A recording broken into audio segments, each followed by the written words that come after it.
So The Perfect Weapon has gained a strong cult following over its years. What do you think contributed to its popularity? Well, I think that it was how unique tempo karate is. It was sort of shocking for a lot of people to see this particular art. I mean, the only other time you saw something like this is when Bruce Lee did his films. And as you know, Ed Parker was Bruce Lee's American teacher. And a lot of what Bruce was doing in those years was Kempo. So, but he was a much smaller guy than I am. You know, I'm 6 foot and 250 now. I was 215 when we did Perfect Weapon. And so to have somebody bigger moving like a smaller guy, I think that has a pretty interesting effect on film. But I really think it was the uniqueness of the art of Kempo. When you see it move, it's very exciting and it's a very practical. And as you pointed out, it's very brutal. It really is. But I think that's what, and if you're a movie person, if you love movies, the fact that Paramount would do a martial art movie, they don't do those movies. When this first came out and was first announced that Paramount Pictures is doing a karate movie, nobody believed it. It was ridiculous.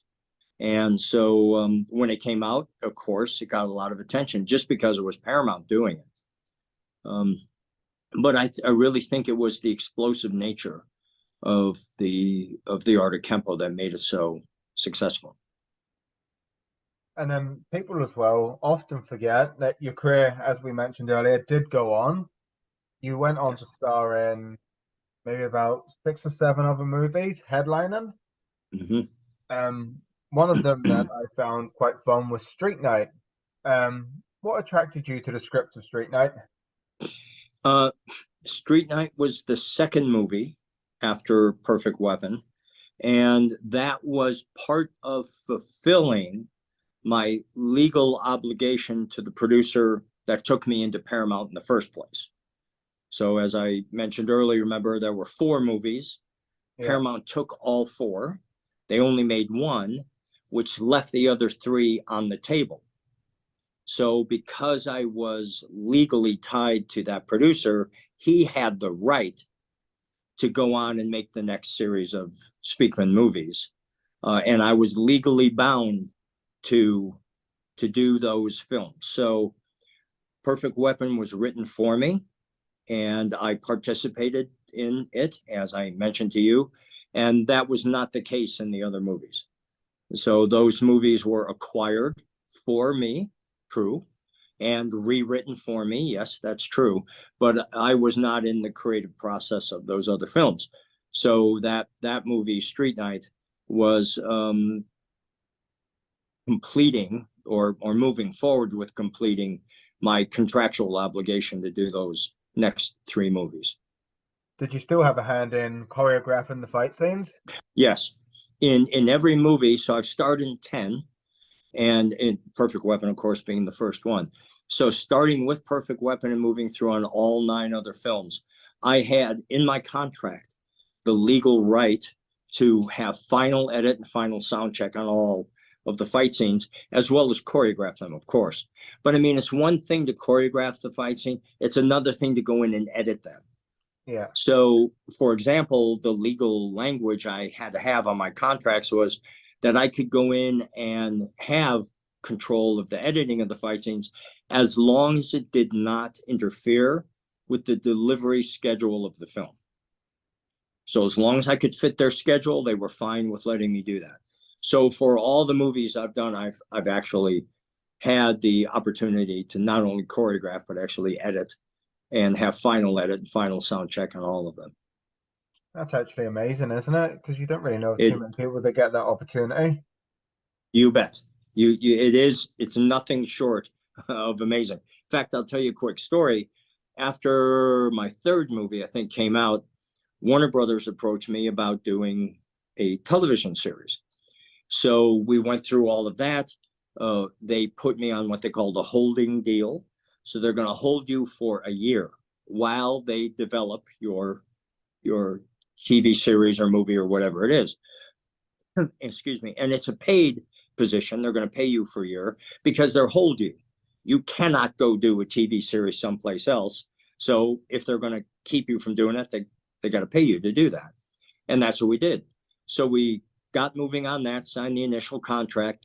As we went forward, I went to Warner Brothers and I said, okay, I need to have the final edit and final sound check of all the fight scenes. I edit the fight scenes.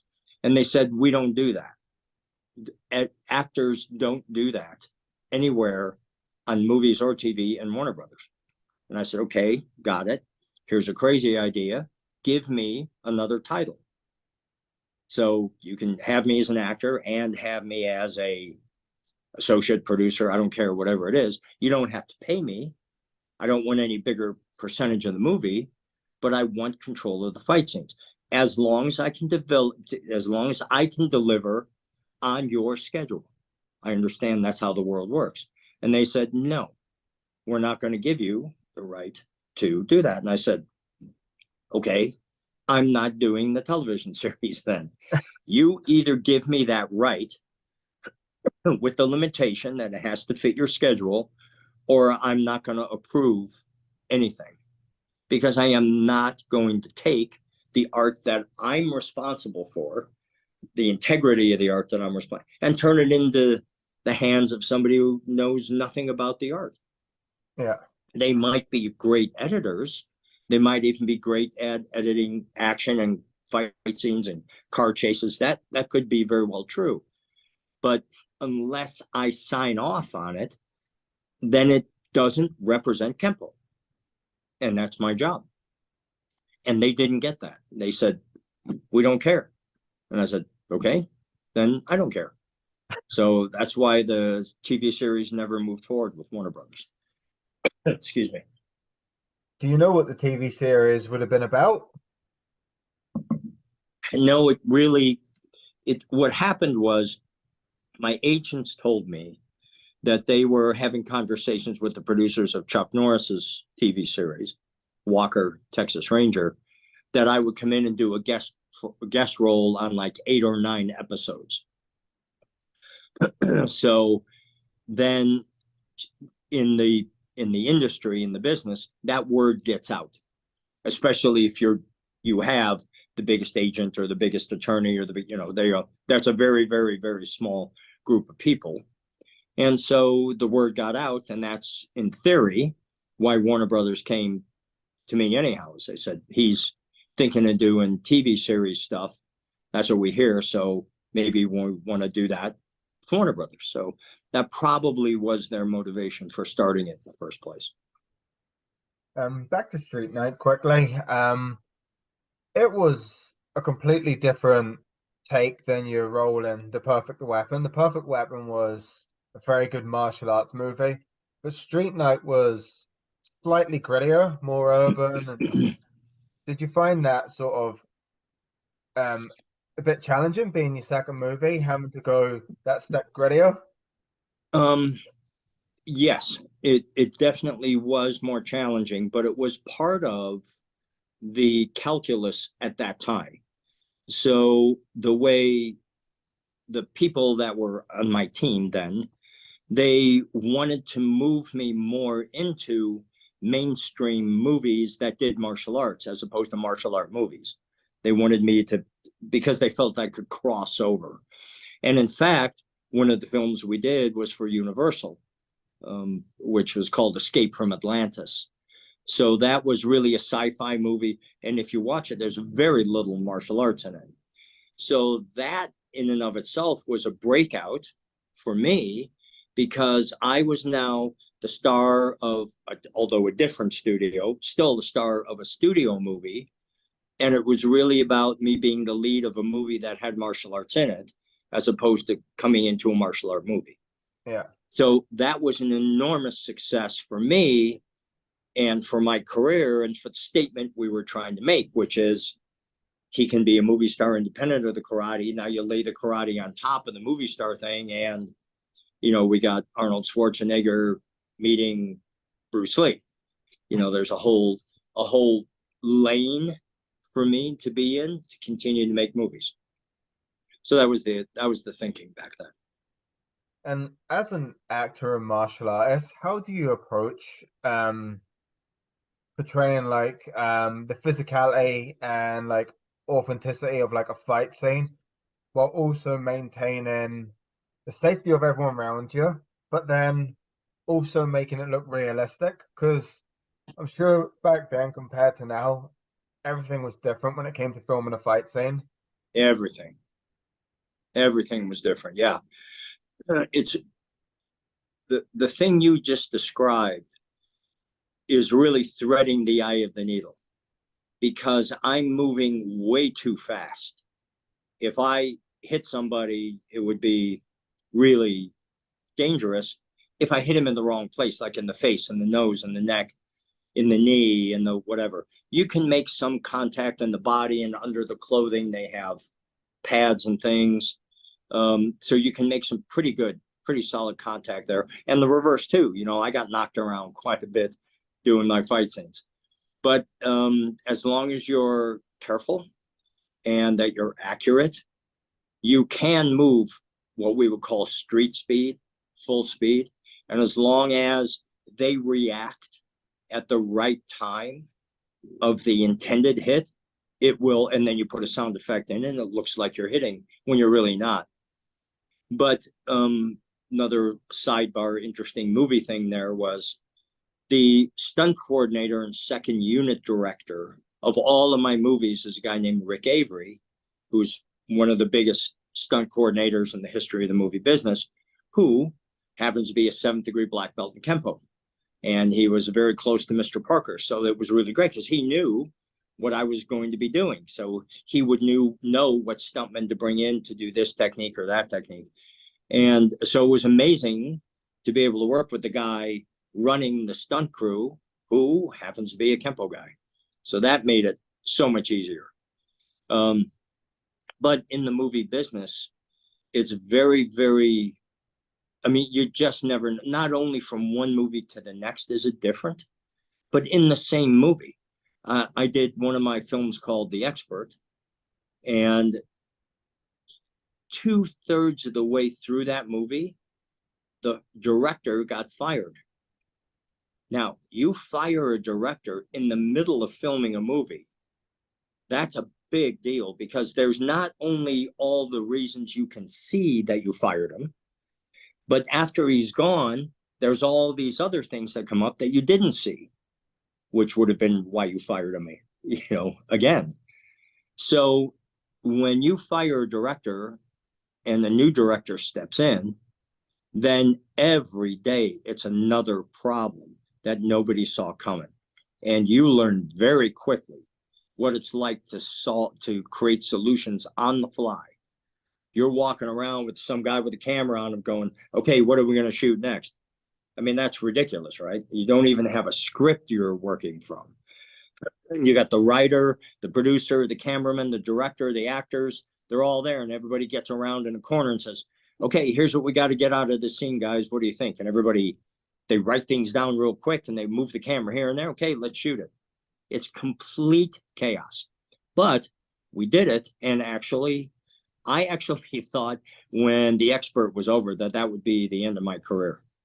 I thought that was it, because there was no way you could live through that kind of chaos and actually get a movie with like a beginning, a middle, and an end, if you really reduce it down to its basic things. But, when it was done and they put the music to it and the sound effects and all that, it actually turned out to be a pretty good movie. I was quite proud of it. Your contracted movies? It was, yes. And let's be clear about what that means. You don't do it, you get sued for a lot of money. You sign a 3-picture, 4-picture deal. If you can, when you sign the deal, you want to be able to approve the movie, wouldn't you? Yeah. But when you have no credits, when you have no accomplishments to speak of, you have no authority, no power to negotiate that. Here's the deal. You sign it, or we'll get somebody else. It's just that simple. So of course you sign it, hoping for the best, you know. But then when they hand you the script and they say, okay, here's your next movie. Okay, you can say, I don't like this, I like that, let's change. You can get some things done, but you're doing that movie. Even if you don't want to do it, you're doing it. Because if you don't, you're going to get sued, and you not only will you never work again, but any money that you made off all the other movies is going to go away. Yeah. They're going to, there's just no, it's, you don't even consider doing it. You just You're better doing there. movies. Yeah, they hand it to you and you go, okay, I'm going to do the best I can. And some of the other movies were nowhere near as good as Perfect Weapon. Some of them were, but you don't have any say in that. You got to roll the dice and do the best you can and live with the consequences. And the expert had you working with James Brolin. What was it like working alongside him? He was, as with some of the Land of the Free, is another movie I did with William Shatner. And my experience with both James Brolin and William Shatner was, you know, these are big actors, big names, loads of experience, decades of work. And they were the most kind and professional and willing, hardworking. They were not the kind of guys that were really difficult or would go sit in their trailer and pout and complain and bitch and moan. They were not that at all. They were very, very nice, very professional people. And I learned a lot from both of them. So, would you say out of your four picture deal, well, we've covered The Perfect Weapon, Street Night, and The Expert, would the fourth be Deadly Takeover? Yes. Yep. That's right. That was the fourth one. And we shot that in Tel Aviv, Israel. So I was in Israel for about 3 months, and it was an amazing experience. Never been there before. So, and then part of my deal for that film was on the way back, they paid for me to have a trip to Egypt. So I got to go and see the pyramids and all of that stuff. So those are the cool things, you know, those are the things where you get to go to different parts of the world that you've never been to on somebody else's dime, you know, that they're paying you to go there and get to experience all of that. And it was a wonderful experience. I went to the Dead Sea every weekend, and I just really enjoyed it. You know, just looking at human history from back in those days. You're walking on the very same walkways, pathways that Jesus walked on when he was crucified. I mean, it was so powerful to be there. And I am a person who loves history.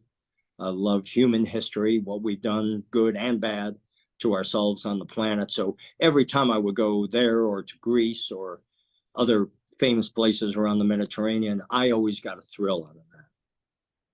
And what was it like shooting Deadly Takeover? Because if you were to watch it now, you would almost compare it to it's like Jeff Speakman's mini Die Hard movie. Yeah, right. That's exactly what it was, what it was a takeoff of. Yeah, that's right. It was, you know, it was wonderful. I have many of the films. So out of the 10 films that I did, probably two of them were fun. The rest of them were no fun. They were very difficult, especially Perfect Weapon, as great as that was. And that was the first one, and that was the beginning, and we had all that money, and it was Paramount. All those things are great. There was still so much turmoil in that production, which is why Paramount wasn't getting along with the producer, and they were fighting back and forth. They're on the set every day, and there's this and that going on, just disrupting the entire process. And just because people don't want to work with each other, you got to relax. You want to do a movie? Well, you'd better get ready to cooperate, and you'd better be ready to compromise, because that's what movie making is. There's 20 people on they're the heads of their departments, and they all have a voice. And you want to have a successful movie, you'd better shut up and listen when it's time to shut up and listen, and get along with everybody and work for a common goal. I learned a lot about that when I was doing movies, and I have brought that experience forward into my martial art group, which I've mentioned is, you know, as big as we are around the world, because I really learned those skills of how to work together and work to build a common goal of something. And that is exactly what we have accomplished in this Kempo 5.0 family. We call ourselves the 5.0 family because after I went through stage 4 throat cancer in 2013, I came out of that. I lost 80 pounds. That's 80. And I looked like I was about to die from cancer because I was. And when I came out of that, we all collectively as a group knew that we could lose any one of us at any time. So instead of letting petty ego things get in the way, why don't we work together? Why don't we create something amazing, something you could really be proud of, and that you help co-create? I mean, we're in 21 countries now, and every single country leader feels and is a part of the process we went through to build what we have. And this isn't me with all my students underneath me. It's all of us together, standing together to build something that we really believe in. That's amazing. You caught me off guard there with the cancer diagnosis. Jesus, how did you even cope with that? Like, that must have been probably the hardest time in your life. I'm guessing it was. Oh, without a doubt, it was. By the time I was diagnosed, it had already gone to stage 4.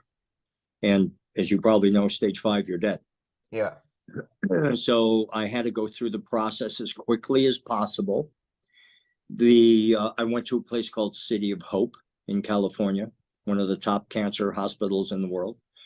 And I started by going to the head of a robotic surgery, and she looked at me and said, if you choose surgery for this, you're going to have to sign a contract that would allow me to take your voice box if I thought it was necessary.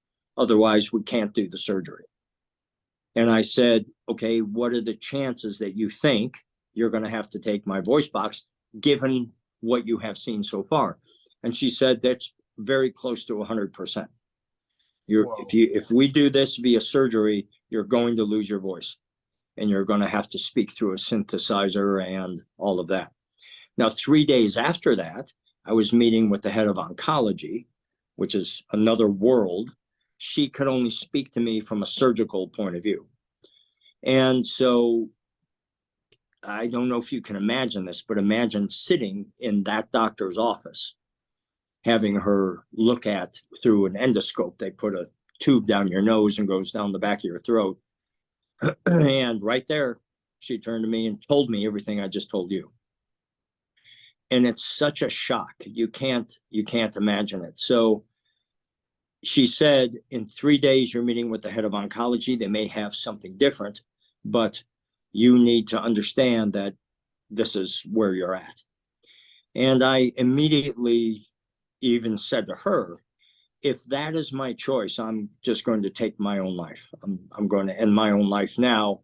I'm not going to live out. I was 55 then, I'm 65 now. So I wasn't going to live the rest of my life without my voice. I mean, I don't get the point of that. So for 3 days, I was preparing myself to commit suicide. And I started making what they call the list. And that's the list of people you're going to call, and you're going to thank them for being an important, positive place in your life, and to say goodbye. And so I'm making the list. And 3 days later, I go see the head of oncology, and he looks at me and goes, we got the cure for this. He said, we have an 85%. Now, he didn't say survival. He said cure rate. He said, we have an 85% cure rate, and these are including people in their 80s and 90s. You're 55, you're in the top 1% of physical health, you're going to make it, and you're going to be fine. And so now drink that in for a minute. You got 3 days where you're preparing to take your own life. And then you go back, and this guy says, don't worry, we got this. That emotional roller coaster is almost impossible to describe in any language. Words just come too shallow and too short to be able to share the depth of that emotional trauma, to be at the very low and then to be told you're going to be okay. I mean, when he told me that,